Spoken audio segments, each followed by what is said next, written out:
얼마 전에 제가 아들들을 데리고 어디를 좀 갔다 왔습니다. 어디를 갔다 왔냐면은 실내 낚시 카페라고 혹시 들어보셨나요? 요즘에 이렇게 실내에서 낚시를 하는 데가 있어요. 저희 아이가 낚시 막 그래가지고, 저는 낚시에 사실 취미가 별로 없습니다. 낚시 잘 하지도 못하고. 내 아들들이 너무 하고 싶어 해가지고 아들들을 데리고 갔다 왔어요. 아니나 다를까 저는 잘 이걸 못하겠더라고요. 잘 안 잡히더라고요. 아들들은 이제 잡는데 저는 잘 못 잡고 있었어요. 그래서 어떻게 해야 되지? 그런데 어떻게 해야지? 그런 찰나에 이렇게 벽을 보다 보니까 벽에 낚시 잘하는 법 해가지고 이렇게 설명이 써 있더라고요. 어떻게 하라고. 근데 거기에 챔질이라고 혹시 아세요? 챔질? 물고기가 딱 미끼를 물었을 때 탁 당기는 거, 그걸 챔질이라고 하거든요.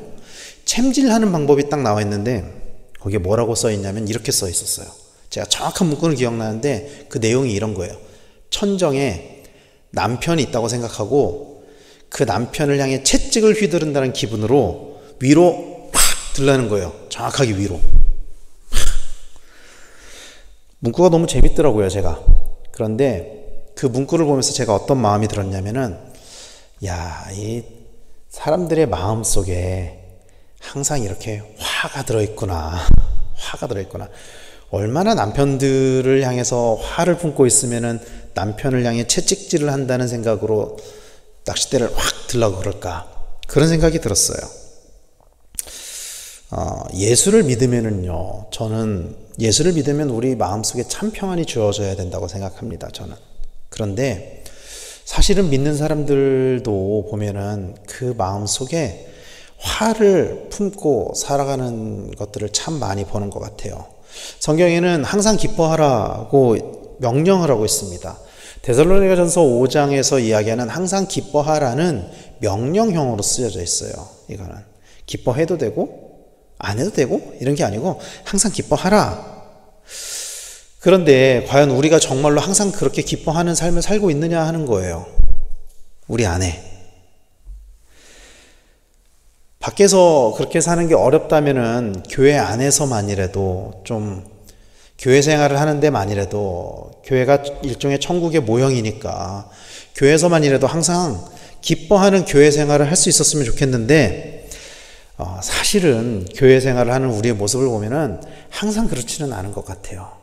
교회 생활을 하면서도 때때로 우리는 교회 생활을 하면서도 항상 기뻐하는 것이 아니라 교회 생활을 하면서 때로는 화를 내기도 하고 때로는 평안하지 않을 때도 있는 것 같아요. 교회 안에서조차도. 그리고 그런 우리의 연약함 때문에 때때로 교회에 문제가 생기기도 합니다. 오늘 우리가 읽은 본문의 이 고린도 교회도 비슷한 문제를 가지고 있었는데 그 이유는 사람들의 분열이었어요. 분열. 자기의 주장, 자기의 의로 인한 분열이었습니다. 그리고 그런 분열이 있는 이유에 관해서 바울은 오늘 본문 3절에서 이렇게 이야기하고 있는 거예요. 너희는 아직도 육신에 속한 자로다. 너희 가운데 시기와 분쟁이 있으니 어찌 육신에 속하여 사람을 따라 행함이 아니리요. 이게 고린도 교회가 가지고 있었던 문제거든요. 바울은 고린도 교회 성도들을 뭐라고 이야기하고 있냐면은 육신에 속한 자 이렇게 칭하고 있어요. 육신에 속한 자. 이거를 현대인의 성경에서는 뭐라고 번역을 하냐면요, 아직도 여러분은 세상 사람들처럼 살고 있습니다. 이렇게 번역하고 있어요. 세상 사람들처럼 살고 있다. 예수님을 만나고 성령으로 변화된 사람은 세상 사람과 같은 삶을 살지 않습니다. 요한복음 3장에서 이야기하는 그 거듭남, 다시 태어나는 그 거듭남을 경험한 사람들은 더 이상 세상 사람들과 같은 삶을 살지 않아요. 왜냐하면 내 삶의 주인이 바뀌기 때문입니다. 거듭난다는 것은 내 삶의 주인이 바뀌는 것을 이야기하는 거예요. 그러나 여전히 우리가 예수를 믿는다고 고백함에도 불구하고 세상 사람들과 같은 삶을 사는 것은요, 사실은 우리의 입술로는 예수님이 우리의 주인이라고 고백을 하고 있지만 실상 우리의 주인이 예수님이 아니라는 것을 의미하는 거예요. 여전히 세상에 우리가 예수님을 만나기 전에 그 삶과 똑같은 삶을 살고 있다는 것은 그렇다라는 거죠. 그리고 그 바뀐 삶을 오늘 본문에서는 뭐라고 표현하고 있냐면 시기와 분쟁으로 표현하고 있는 거예요. 제가 계속 반복적으로 말씀드리지만 바울은 교회의 머리를 예수 그리스도로 이야기하고 있고 교회는 그의 몸이라고 이야기하고 있습니다. 머리가 둘일 수 없는 것처럼 교회는 하나가 되어야만 합니다. 그러나 고린도 교회는 나누어져 있었고 그 이유가 육신에 속한 삶을 살기 때문이라고 바울은 이야기하고 있는 거예요. 육신에 속한 삶. 재미있는 사실은요, 여기에서 육신에 속한 삶 때문에 시기와 분쟁이 있다라고 이야기를 하고 있는데, 이 시기라는 단어, 이게 참 재미있어요. 이 시기로 쓰여진 헬라어 단어가 젤로스라는 단어입니다. 그런데 이 젤로스라는 단어가 원래 가지고 있는 의미는 뭐냐면요, 뜨거움, 열심, 이런 뜻이에요. 뜨거움과 열심. 그래서 사실은 이 젤로스라는 단어는 당시 헬라 문화권에서는 어떤 의미로 많이 쓰여졌냐면 긍정적인 의미로 많이 쓰여졌습니다. 사실은 오늘 우리가 읽은 성경에서는 시기라고 번역을 하고 있지만 원래 이 젤라스라는 단어가 쓰여진 뉘앙스는 긍정적인 뉘앙스예요. 오늘날에도 우리가 열정, 패션 이런 단어가 긍정적으로 쓰이잖아요. 사실은 그런 의미의 단어라는 거예요. 그런데 바울은 이 단어를 질투와 유사한 개념으로 사용하고 있는데 왜 그러냐면은 이 단어, 이 그릇된 경쟁 의식에서 이 질투가 나온다고 보기 때문이었다는 거예요. 그러니까 바울이 시기라는 이 젤로스라는 단어를 쓴 이유는 뭐냐면은 교회 내에 열심히 하려는 사람들에 의해서 일어나는 시기와 분쟁 이런 것들을 이야기를 하고 있다는 거예요. 열심으로 인해서 일어나는 것들, 열심으로 인해서. 여러분, 교회는 다양한 사람들이 모여있고 다양한 사역들이 이루어져요. 교회 내에서는 모든 사람들이 다 똑같은 은사를 가지고 있는 것이 아니고 모든 사람들이 다 똑같은 사역을 하는 것이 아니죠. 그러다 보니까 사역을 하는 가운데서도 때로는 그 사역과 사역 사이에 이해관계가 충돌할 때가 있어요. 사역과 사역 사이에. 그럴 때 자기의 사역을 위해서 그 열심 때문에, 그 열정 때문에 다툼과 갈등이 일어날 때가 있다라는 거예요. 고린도 교회가 가지고 있었던 문제가 그런 것들이었다는 거예요. 그들이 열심이 없어서 시기와 분쟁이 있었던 것이 아니라 오히려 그들의 열심 때문에 시기와 다툼이 있었다는 거예요. 그러니까 교회를 그리스도의 몸으로 비유한 그 바울의 비유를 빗대면은 이게 어떤 상황이냐면은 오른손과 왼손이 서로 싸우고 있는 거예요. 막 서로 자기가 잘났다고 하고 막 싸우고 있는 거예요. 서로. 그런데 여러분, 진짜 한 몸은 서로 싸우지 않죠. 정말 한 몸은 서로 싸우지 않죠. 오히려 서로 보완하고 하나가 되는 것이죠. 오른손의 부족함을 왼손이 보완해 주는 것이 한 몸이고 한 지체인 것입니다. 열심과 열정은 분명히 신앙생활을 하는데 필요한 거예요. 성경에는 우리가 열심히 신앙생활을 해야 한다고 쓰여져 있어요. 우리에게 그 열심이 필요합니다. 그러나 그것이 다른 지체들을 상하게 하거나 분열과 분쟁을 일으키는 것은 하나님이 기뻐하는 것이 아니에요. 왜냐하면 그리스도의 몸을 상하게 하는 일이기 때문입니다. 그래서 여러분, 내가 하는 사역이 가장 중요하고 내가 받는 대접이 가장 중요한 것이 아닙니다. 우리가 교회 생활을 하는 데 있어서 이것들은 다시 한번 돌아봐야 되는 것 같아요. 우리는 우리가 하는 사역에 열심을 내서 내가 하는 사역이 가장 중요하다고 생각할 때가 참 많이 있거든요. 그런데 그렇지 않다라는 거예요. 때로는 우리의 그 열심 때문에, 때로는 그 우리의 의로 하는 그 사역들 때문에 교회 공동체 안에서 우리의 지체들을 상하게 하는 일이 우리에게도 있지 않은지 그것들을 돌아봐야 한다는 거예요. 특히 이 새벽을 예배로 여는 우리들은 대부분 교회 중직자들이거나 교회에서 열심히 사역을 하시는 분들이잖아요. 우리 안에 그런 모습이 있는지 돌아봐야 된다는 것입니다. 여러분, 교회 생활은요, 행복해야 됩니다. 교회 생활은 행복해야 돼요. 그런데 그럼에도 만약에 교회 생활이 불행하다면은 대부분의 경우는 그 불행이 어디서부터 오냐면 이런 관계 문제로 와요. 교회에서 하는 사역이 너무너무 힘들고 너무너무 나한테 너무 많은 사역이 있어서 그것 때문에 힘들어야 하는 경우 그렇게 많지 않아요. 사실은 그것보다 교회 사역을 하면서 생기는 그 힘든과 어려움은 대부분 이 관계의 문제로 생긴다는 거예요. 그리고 그 관계의 문제가 어디서 오냐면 이 교회 사역의 문제, 그 열심, 내가 가지고 있는 열심과 나의 의 때문에 올 때가 참 많이 있다라는 것입니다. 그래서 우리는 교회의 사역을 하나님께서 맡겨주신 사명을 내 방식으로, 내가 기뻐하는 방식, 그러니까 내 방식으로, 내가 원하는 방식으로 하는 것이 아니라 하나님이 기뻐하시는 방식으로, 하나님이 기뻐하시는 길로 해야 될 줄로 믿으시길 바랍니다. 그래서 우리 열심히 우리의 의의를 드러내는 것이 아니라 하나님 나라를 확장하는 열심이 되기를 간절히 소망합니다. 그렇다면 고린도 교회 성도들은 어떤 열심을 가지고 있었기에 이렇게 분열이 됐느냐? 그들은 교회 지도자들을 따르는 열심으로 분열이 돼 있었어요. 그들이 가지고 있는 열심은 뭐였냐면, 나는 바울의 가르침을 가장 중요하게 여깁니다. 나는 아볼로의 가르침을 가장 중요하게 여깁니다. 이 열심에 사로잡혀 있었다는 거예요. 근데 오늘 본문에서 바울은 자신과, 특히 바울과 아볼로로 나누어진 성도들을 책망하고 있어요. 4절, 5절 말씀에 이렇게 이야기하죠. 어떤 이는 말하되 나는 바울에게라 하고 다른 이는 나는 아볼로에게라 하니 너희가 육의 사람이 아니리요. 그런즉 아볼로는 무엇이며 바울은 무엇이냐? 그들은 주께서 각각 주신 대로 너희로 하여금 믿게 한 사역자들이니라. 그러니까 바울이나 아볼로를 따른 사람을 육의 사람으로 이야기를 하고 있는 거예요. 너희가 육의 사람이 아닌데 왜 바울과 아볼로를 따르냐?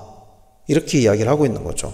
사실 바울과 아볼로를 비교를 하면은요, 여러분, 그 당시에 바울은요, 아볼로랑은 비교도 할 수 없을 만큼의 큰 영향력을 가지고 있었던 교회 지도자였어요. 당시 1세기 교회 전반적으로 봐도 바울이 가지고 있는 영향력이 훨씬 더 크고 훨씬 더 광범위했어요. 특히 고린도 교회는 바울이 개척한 교회였죠. 그리고 바울이 그곳에서 말씀을 가르쳤죠. 심지어 아볼로는요, 바울이 말씀을 가르쳤던 브리스길라와 아굴라에게 말씀을 가르침을 받은 사람이란 말이에요. 요한의 세례밖에 알지 못했던 아굴라에게 성령의 세례를 가르친 사람이 누구였냐면 브리스길라와 아굴라였다는 거죠. 그래서 바울과 아볼로를 동일 선상에 두는 것은, 비교 대상으로 두는 것은 어쩌면은 바울에게는 굉장히 자존심이 상하는 일일지도 몰라요. 굉장히 자존심이 상하는 일일지도 몰라요. 그러니까 오늘날로 비유하면은 저기 교회 내에서 누구는 나는 우리 총회장 파다, 우리 교회 개척한 초대 목사님 파다, 네, 나는 누구 전사님 파다, 이런 정도의 비교. 그래서 사실 인간적인 마음으로 보면은 바울이 굉장히 자존심이 상할 수밖에 없는 상황이라는 거죠. 그런데 바울은 자기의 권리를 주장하지 않아요. 오히려 하나님의 일하심을 이야기를 하고 있어요. 오늘 6절 7절 말씀에 이렇게 이야기하는 거죠. 나는 심었고 아볼로는 물을 주었으되 오직 하나님께서는 자라나게 하셨나니 그런즉 심는 이나 물 주는 이는 아무것도 아니로되 오직 자라게 하는 이는 하나님뿐이니라. 자신과 아볼로가 교회에 끼친 영향을 이야기를 하지만 그것들이 아무것도 아니라고 고백을 하면서 고린도 교회가 이만큼 성장한 이유, 당신들이 이렇게 신앙생활을 할 수 있는 이유가 하나님에게 있다, 이렇게 고백을 하고 있습니다.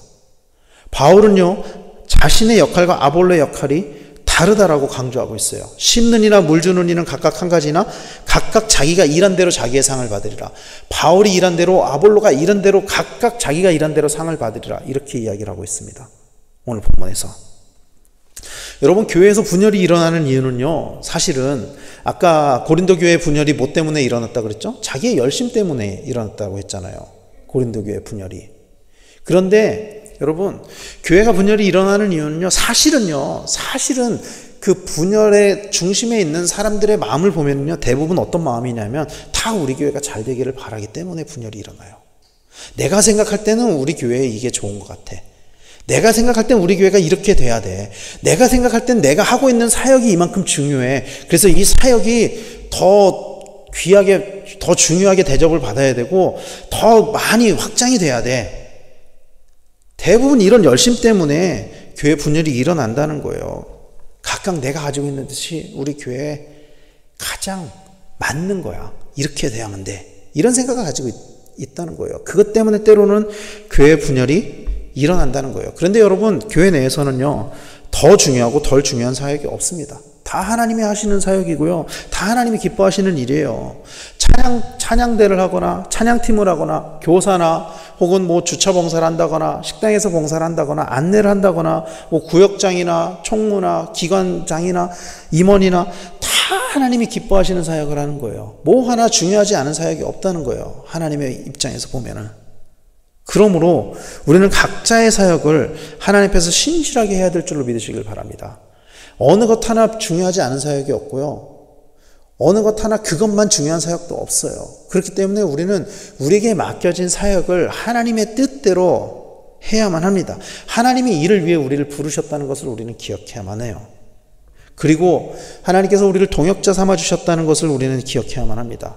오늘 보면 9절 말씀은 이렇게 이야기합니다. 우리는 하나님의 동역자들이요 너희는 하나님의 밭이요 하나님의 집이니라 이렇게 이야기를 하고 있습니다. 동역은요 함께 돕는 것을 의미하는 거예요. 동역은 함께 돕는 것을 의미하는 거예요. 바울은 자신과 아볼로가 하나님의 동역자라고 지칭을 하고 있거든요. 그리고 더 확장하면 이것은 그들뿐만이 아니라 교회를 섬기는 모든 사람들이 다 하나님의 동역자임을 나타내는 것입니다. 하나님의 동역자라는 의미는 하나님의 일을 함께하는 사람들이라는 의미이죠. 우리 교회 모든 성도들이 서로 양보하고 서로 섬기며 모두가 동역자가 되기를 간절히 소망합니다. 이것이 하나님이 세우신 교회 내에서 일어나야 하는 일이에요. 이것이 한 몸된 교회에서 일어나야 하는 일이에요. 우리 안에 내 의만 세우는 것이 아니라 내가 하는 사역만 보는 것이 아니라 하나님이 세우신 몸된 교회를 바라볼 수 있는 그러한 우리 모든 교회 지체들이 되기를 간절히 소망합니다. 그래서 우리 교회가 그 어떤 교회보다 행복한 교회가 되기를 간절히 소망합니다. 저는 우리 교회가 그 어떤 교회보다도 더 행복한 교회가 될 수 있었으면 좋겠어요. 교회 내에서 자기의 의나 자기의 열심으로 인해서 시기와 분쟁과 다툼과 분열이 일어나는 것이 아니라 오히려 한 몸됨으로 우리 교회 안에서 항상 행복함과 항상 기쁨과 항상 평안함이 넘칠 수 있었으면 좋겠습니다. 생각보다도 교회 사역을 하면서 화를 품고 사역을 할 때가 참 많이 있어요. 교회 사역을 할 때. 불만이 있을 때도 참 많이 있습니다. 그런데 가만히 생각해 보면 그 대부분이 어디에서 오냐면 나의 의, 나의 방식, 나의 뜻에서 올 때가 참 많이 있어요. 우리는 그런 것들을 내려놓고 오직 하나님께서 우리를 동역자로 세우셨음을 다시 한번 기억하면서 하나님의 동역자라는 것은 그 사역의 주인이 하나님이라는 뜻이잖아요. 우리의 의가 아니라 하나님의 의로 하나님의 방식으로 교회 생활하고 또 하나님 맡겨주신 사명을 이루어 가시는 우리 성도님들 다 되시기를 간절히 축원합니다. 그래서 우리의 삶을 통해서 하나님 나라가 이루어지고 하나님과 동역함으로 우리의 삶을 통해서 그 하나님 나라가 날로 날로 확장되어지는 우리 모두가 되어지기를 간절히 소망합니다. 비단 교회뿐만이 아니라 우리의 가정에서 우리의 일터에서 우리의 삶 가운데 항상 이 하나님의 동역자라는 인식을 가지고 어디에서든지 하나님의 뜻에 따라서 살아가며 어디에서든지 하나님의 뜻에 따라서 사명을 이루어가는 우리 모든 성도님들 다 되시기를 예수님의 이름으로 간절히 축원합니다. 기도하겠습니다.